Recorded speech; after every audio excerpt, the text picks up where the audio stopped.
जय हिंद। स्वागत है आप सभी का आपके अपने यूट्यूब चैनल अमृत एकेडमी पे।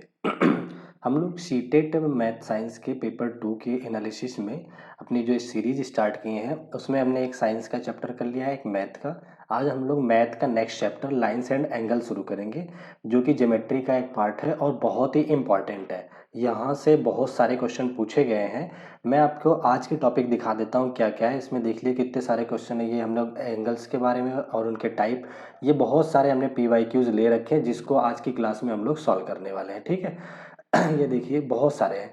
ठीक, अगर आप लोग चैनल पे नए हैं तो सबसे पहले आप चैनल को सब्सक्राइब कर लीजिएगा। ठीक है, ताकि आप लोगों को कोई भी मैं क्लास लूँ तो आपको लोग पता चलता रहे। ठीक है। तो सॉरी, आ जाइए आज की क्लास को शुरू करते हैं। ठीक है, देखिए सबसे पहले तो आज हम बात करते हैं लाइंस क्या होती हैं, लाइंस से एंगल कैसे बनता है, कितने टाइप के एंगल होते हैं। ठीक है, मेन सबसे चीज। अच्छा ये बताओ ये क्या है? तो आप लोग कहेंगे ये तो एक पॉइंट है। पॉइंट क्या काम करता है? पॉइंट किसी की लोकेशन को आइडेंटिफाई करता है। जैसे आप लोग भी कहीं मार्केट या कहीं जाते होंगे तो आप लोग एक स्पेसिफिक पॉइंट बताते होंगे कि मैं फला जगह पे हूँ, मैं यहाँ पे हूँ। तो ये एक मतलब पोजीशन को डिनोट करने के लिए पॉइंट बताया जाता है। ठीक है, इस पॉइंट का कोई आकार नहीं होता है, ना तो इसकी कोई लेंथ है, ना कोई विड्थ है, ना कोई मोटाई है, ना कोई इसकी गहराई है। ठीक है ना, ये मतलब डायमेंशन लेस होती है। ये हो गया पॉइंट।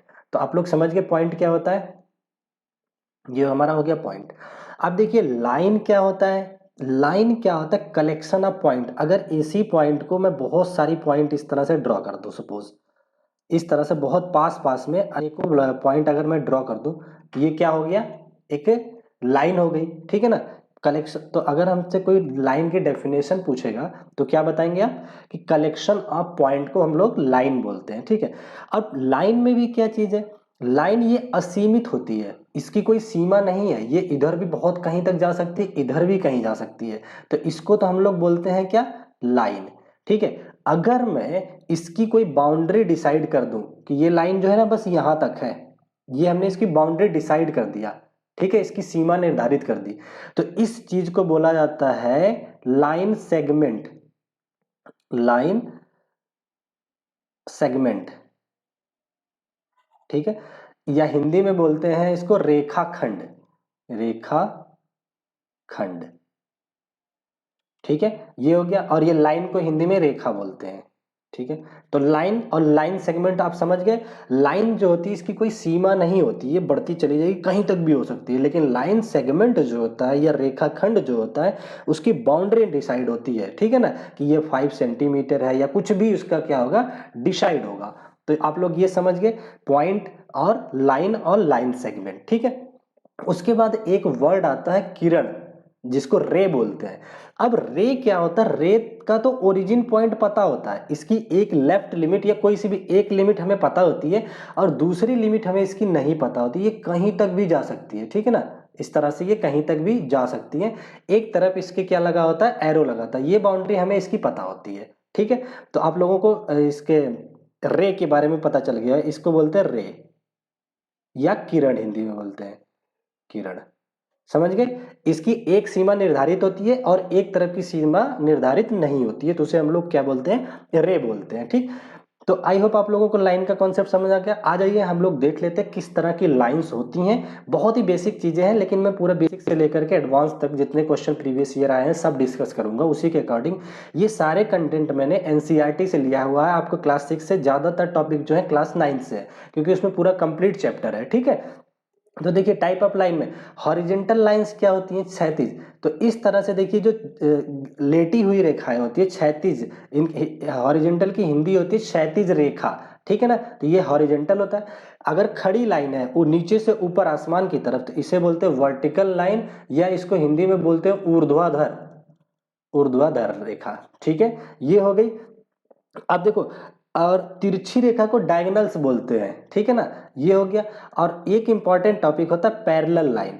पैरेलल लाइंस क्या होती है? जैसे जैसे ये लाइन है और ये लाइन है, पैरेलल लाइन की डेफिनेशन होती है कि इसके कोई से भी दो पॉइंट पकड़ो, एक इसके एक इसके, हर जगह पे इनके बीच की डिस्टेंस समान मिलेगी। जैसे हमारी सीढ़ी होती है, उस तरह से। तो इस लाइन को क्या बोला जाता है, पैरेलल। और ये कैसे भी पड़ी रह सकती हैं, ऐसे सीधी सीधी भी पैरेलल होती हैं, इस तरह भी पैरेलल होती हैं, टेढ़ी भी पैरेलल होती हैं। बस दोनों लाइन के बीच का जो गैप है वो मेंटेन रहना चाहिए, फिक्स रहना चाहिए।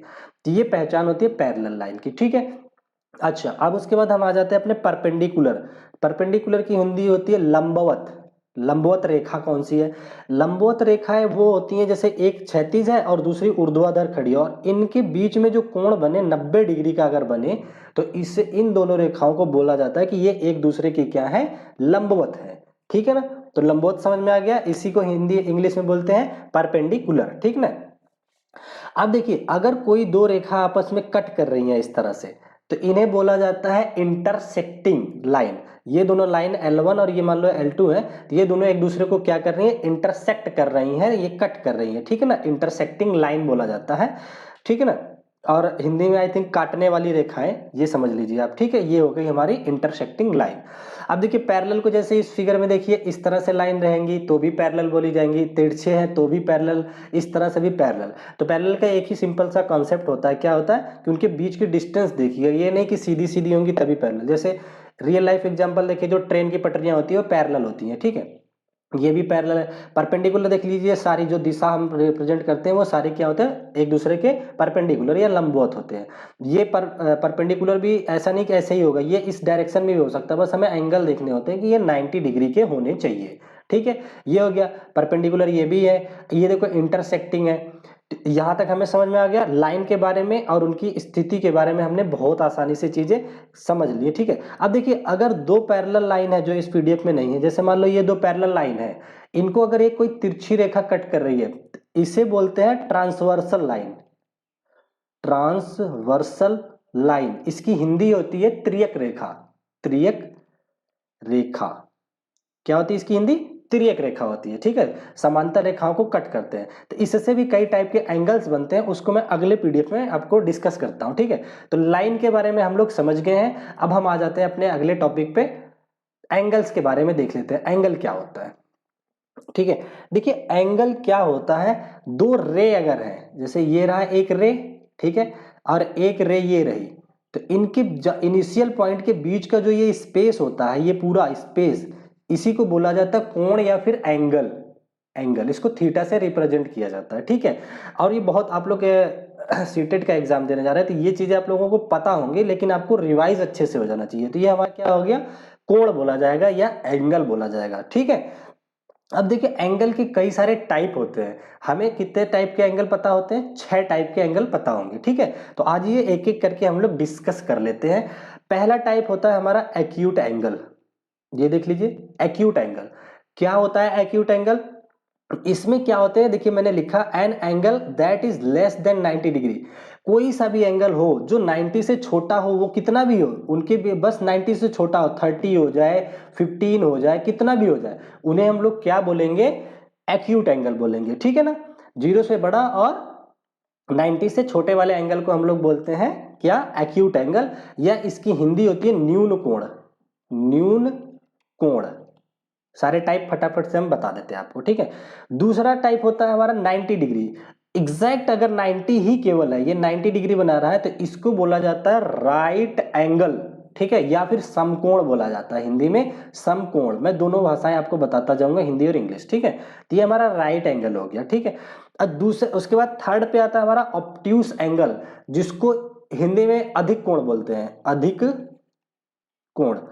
अधिक कोण क्या होता है, देखिए अधिक कोण जो होता है वो 90 से तो ज्यादा होगा, 90 वाली बाउंड्री से ज्यादा होगा और 180 वाली बाउंड्री से कम होगा। जो थीटा है ये क्या होता है, 180 से तो छोटा होगा लेकिन किससे बड़ा होगा, 90 से।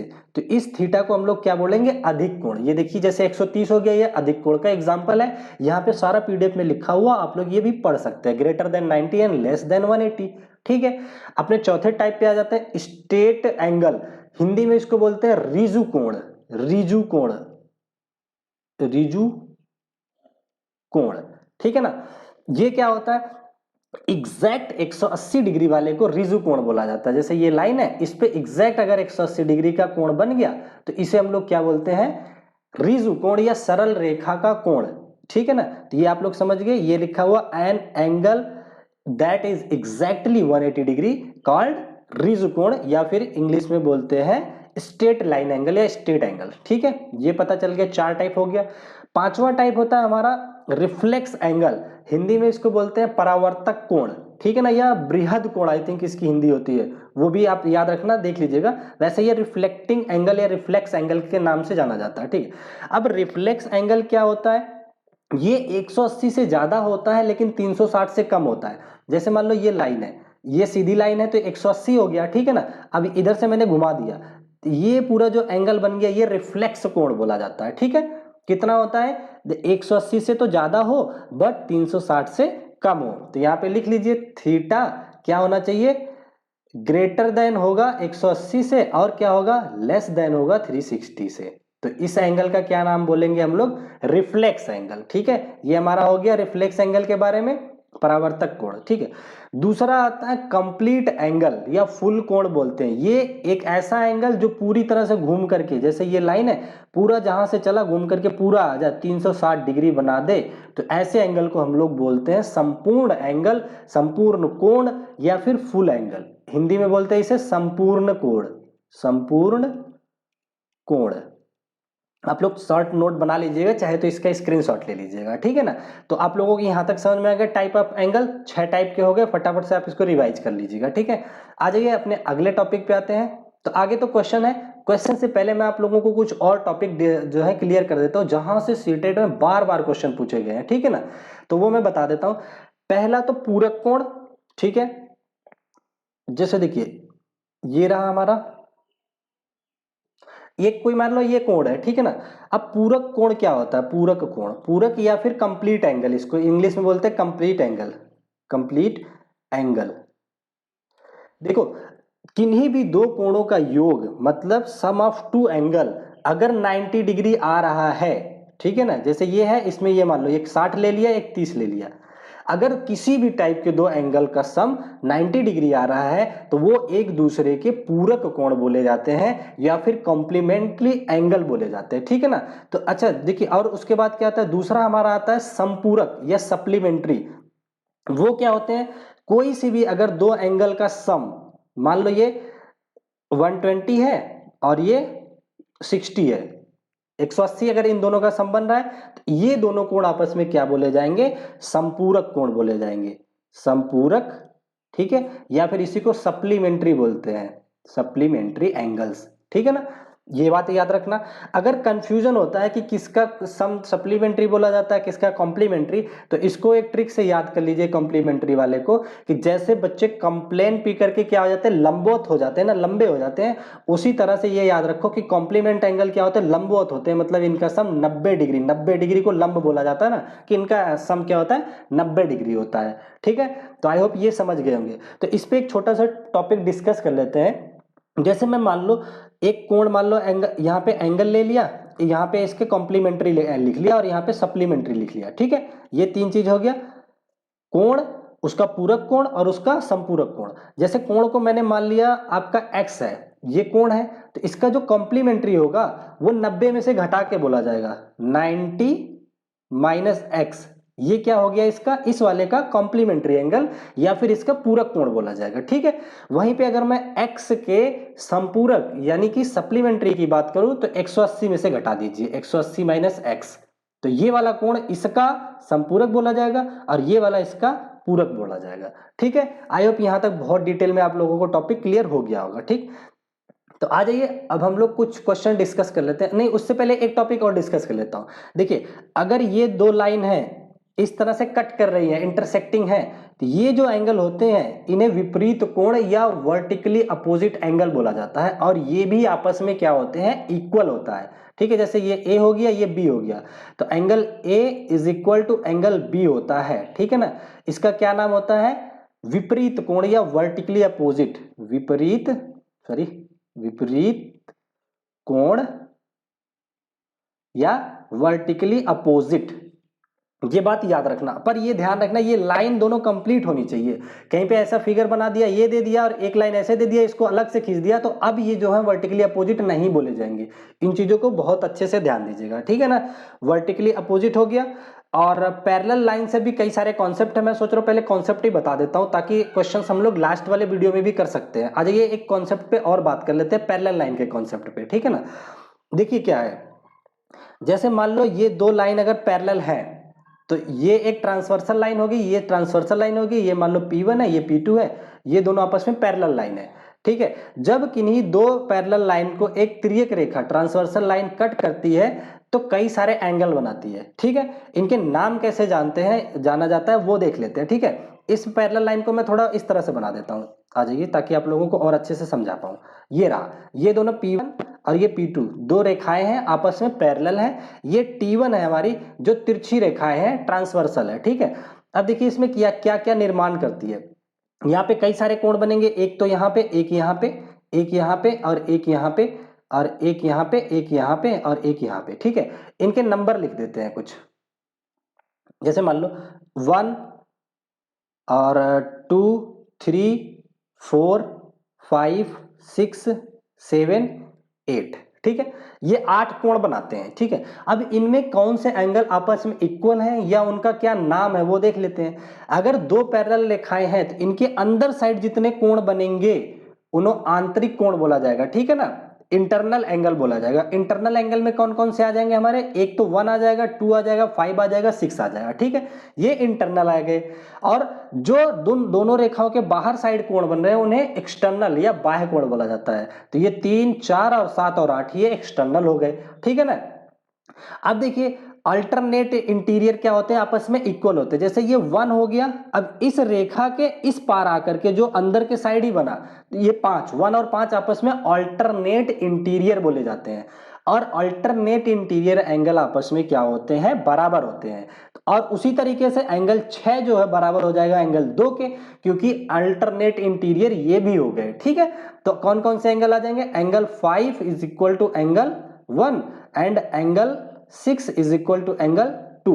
ये किस टाइप के कोण बोले जाते हैं, अल्टरनेट इंटीरियर, ठीक है ना, अल्टरनेट इंटीरियर एंगल। हिंदी में आई थिंक इसको बोलते हैं विपरीतार्थक अंतः कोण, इस तरह से कुछ है, ये देख लीजिएगा आप लोग, इसे अल्टरनेट इंटीरियर एंगल बोला जाता है, ठीक है। एक तो ये हो गया। और कौन कौन से आपस में इक्वल होंगे, देखिए 1 7 के इक्वल होगा, 6 8 के, क्यों, क्योंकि ये वर्टिकली अपोजिट भी हैं, अभी मैंने बताया। तो देखिए वर्टिकली अपोजिट से कौन कौन इक्वल आ जाएंगे, angle 1 is equal to angle 7, angle 6 is equal to angle 8, और ये, और इधर वाले में जो 2 4 के इक्वल हो जाएगा, angle 2 is equal to angle 4 and angle 5 is equal to angle 3। ये सारे कैसे हो जाएगा, वर्टिकली अपोजिट हो गए एक दूसरे के। देखिए ना, ये वाला बताया था ना कि एक ही रेखा अगर कट करिए तो ये वर्टिकली अपोजिट होते, ये इस तरह से इक्वल हो गए, ठीक है ना। अब उसके बाद देखिए कॉरेस्पॉन्डिंग एंगल कैसे होते हैं। जैसे देखिए इस तरह से अगर ये कट किया है ना, ये लाइन कट की हुई है, तो ये वाला एंगल जो होगा, ये वाला, ये इसके सीढ़ी जैसा, जैसे मान लो अगर कोई सीढ़ी बनती है तो कैसे बनती है, ये डंडा गया हुआ है, इसका सीढ़ी का जो लाइन है, ये वाला एंगल और ये कॉरेस्पॉन्डिंग बोले जाते हैं, ठीक है ना। और ये वाला इसके कॉरेस्पॉन्डिंग हो गया, तो कॉरेस्पॉन्डिंग एंगल भी आपस में क्या होते हैं, इक्वल होते हैं। जैसे मान लो यहाँ पे मैं बना देता हूँ, ये ट्रांसवर्सल हो गया हमारा, तो कॉरेस्पॉन्डिंग कौन से हो गए, एक ये और ये आपस में कॉरेस्पॉन्डिंग हो गए, इधर वाले और इधर वाले भी कॉरेस्पॉन्डिंग हो गए, और साथ ही साथ नीचे वाले भी हो जाते हैं। कौन सा, ये वाला इसके कॉरेस्पॉन्डिंग हो जाता है और ये वाला इसके कॉरेस्पॉन्डिंग हो जाता है। और कॉरेस्पॉन्डिंग एंगल्स भी क्या होते हैं, आपस में इक्वल होते हैं, ये भी बात आपको याद रखनी है, ठीक है। जैसे इस एग्जांपल में कॉरेस्पॉन्डिंग की अगर बात करें तो कौन कौन से हो जाएंगे, एक तो देखिए 1 हो जाएगा 3 के, 1 इज इक्वल टू 3, और कौन सा आ जाएगा 6 इज इक्वल टू 4, एंगल 4। इसी तरीके से बाकी सारे लिख सकते हैं, इन्हें बोला जाता है कॉरेस्पॉन्डिंग एंगल, ठीक है ना। आई होप ये भी आप लोगों को पॉइंट क्लियर हो गया होगा। तो अब हम लोग क्वेश्चंस को डिस्कस कर लेते हैं, ठीक है ना। आधे क्वेश्चंस हम लोग इस वीडियो में डिस्कस कर लेते हैं, बचे हुए क्वेश्चंस को हम लोग नेक्स्ट वीडियो में डिस्कस कर लेंगे, ठीक है। अगर आप लोग अभी तक नहीं चैनल को सब्सक्राइब किया और देख रहे हैं वीडियो को, तो प्लीज इसको सब्सक्राइब कर लीजिएगा, ठीक। आ जाइए इस क्वेश्चन को हम लोग देखते हैं क्या कह रहा है इस क्वेश्चन में। देखिए कह रहा है कि if an angle is 28 less than its complement, ठीक, फाइंड इट्स मेजर। कह रहा है हिंदी में, यदि कोई कोण अपने पूरक कोण से 28 कम है, माना कि कोण जो है x है, ठीक है, अभी मैंने बताया x का पूरक क्या हो गया 90 में से घटा करके, तो ये 90 माइनस एक्स हो गया, ये इसका पूरक हो गया या इसका कॉम्प्लीमेंट हो गया, ये एंगल हो गया, ठीक है ना। आगे क्या कह रहा है कि पूरक कोण से 80 कम है, ठीक है ना, ये वाला जो कोण है इस वाले से 80 कम है, मतलब अगर हमें इनको बराबर करना है तो क्या करेंगे, इसको 80 दे देते हैं जो कम है, तो प्लस कर दिया 28 डिग्री, तो अब ये दोनों आपस में बराबर हो गए, ठीक है। अब ये सॉल्यूशन आप लोग आराम से कर सकते हैं। आ जाइए, देखिए ये x इधर माइनस में, इस साइड आएगा तो प्लस में हो जाएगा, तो x और x मिलकर के 2x आ जाएगा, इज इक्वल टू इधर आ जाएगी 90, ये 28 जो है प्लस में इधर जाएगा माइनस में हो जाएगा, तो 28 माइनस कीजिए 90 में से, तो 70 तो हो जाएगा, जब 20 माइनस होगा और 70 में से 8 और चला गया तो कितना हो गया 68, तो 68 हो गया, और ये 2x की वैल्यू आ गई 68, तो x कितना आ जाइए बताए 68 डिवाइडेड बाई 2, तो 2 3 जा और 2 4 जा 34 डिग्री आ जाएगा, ऑप्शन डी करेक्ट इसका आंसर हो जाएगा, ठीक है ना। आई होप आप लोगों को बहुत बेहतरीन तरीके से कॉन्सेप्ट क्लियर हो गया होगा, ठीक है। एक बार क्वेश्चन को खुद से भी कीजिएगा तो भी आपको जो चीजें बची हुई वो क्लियर हो जाएंगी। आज ये एक क्वेश्चन और डिस्कस कर लेते हैं। ये जैसे कोण है, ये क्वेश्चन क्या कह रहा है देख लीजिए, कह रहा है कि यदि कोई कोण अपने पूरक कोण के एक आधे से 30 डिग्री अधिक है तो कोण का माप ज्ञात करें। इंग्लिश में कह रहा है if an angle is 30 degree more than 1/2 of its complement find the measure of the angle. देखिए तो इसका मतलब दो कोण है, एक कॉम्प्लीमेंट होगा, इसका एक कोण होगा। मान लिया कोण हमारा क्या है x है, तो इसका कॉम्प्लीमेंट क्या हो गया, ये हो जाएगा 90 माइनस का x। अभी मैंने सिखाया था 90 में से घटा करके पूरक या कॉम्प्लीमेंट आता है, ठीक है। अब अगर हमें इसको बराबर करना है तो क्या कह रहा है कि यदि कोण अपने पूरक कोण का, यदि कोई कोण अपने पूरक कोण का एक आधे से, इसका मतलब पूरक का तो आधा करो, पहले आधा कर दिया बाई 2 कर दिया, एक आधे से 30 डिग्री अधिक है, ये जो है इससे 30 डिग्री अधिक है, ठीक है ना। बराबर करने के लिए वही 30 अगर मैं माइनस कर दूं, घटा दूं, तो अब ये आपस में बराबर हो गए कि नहीं, ठीक है। अब हम क्या करेंगे, इसको सॉल्व कर लेंगे, तो चलिए आ जाइए सॉल्व करते हैं। कैसे करेंगे, अब ये देखिए क्या हो जाएगा, इसको कट कर देते हैं, ये चला जाएगा 45 और ये x/2 हो जाएगा, तो ये आ जाएगा x minus 30 is equal to 45 minus x/2, ठीक है। अब x/2 को इधर ले आओ, 30 को इधर ले आओ, तो x प्लस x/2 इधर आ गया इज इक्वल टू, इधर आपका हो जाएगा 45 में ऐड कर दो कितना 30 डिग्री, तो बताओ कितना हो जाएगा, ये कितना हो जाएगा, एलसीएम ले लो, 2 1 जा 2, 2x और 1x 3x बटे 2 इज इक्वल टू 40 और 30 70 5 75 75 डिग्री आ जाएगा। अब इसको इधर क्रॉस मल्टीप्लाई कर लो, तो x आपका निकल करके आ जाएगा कितना 75 में 2 से मल्टीप्लाई करो, डिवाइड कर दो 3 से, ठीक है ना। 3 से कटा तो ये कितनी बार में कटेगा, सॉल्व कर लीजिए, सॉल्यूशन आप खुद कर सकते हैं। 3 2 जा 6 और ये 15 3 5 15 25 हो गया, और 25 इंटू 2 50 आ जाएगा, ठीक है ना। अब इसने यही अधिक तो कोण का माप, कोण ही पूछा था, 50 डिग्री आ गया, ये बी ऑप्शन आपका करेक्ट हो गया, ठीक है। तो देखिए पूरक और संपूरक, कॉम्प्लीमेंट और सप्लीमेंट बहुत इंपॉर्टेंट टॉपिक है, इसको अच्छे से आप लोग कीजिएगा, ठीक है। अब मैं सोच रहा हूं इसको यहीं तक रखते हैं, ये बचे हुए क्वेश्चंस जो है हम लोग नेक्स्ट वीडियो में केवल क्वेश्चन प्रैक्टिस ले लेंगे, और कोई टॉपिक देख लूंगा प्रीवियस ईयर में जहां से पूछा गया होगा और उसको भी हम लोग डिस्कस कर लेंगे, ठीक है। तो इस वीडियो को हम लोग यहीं तक रखते हैं, फिर मिलते हैं अपने नेक्स्ट वीडियो में, ठीक है। प्लीज सब्सक्राइब जरूर कर लीजिएगा, ठीक है, और लाइक कमेंट तो आप लोग कर ही दोगे, ठीक है। Okay bye bye, take care, फिर मिलते हैं अपने नेक्स्ट वीडियो में।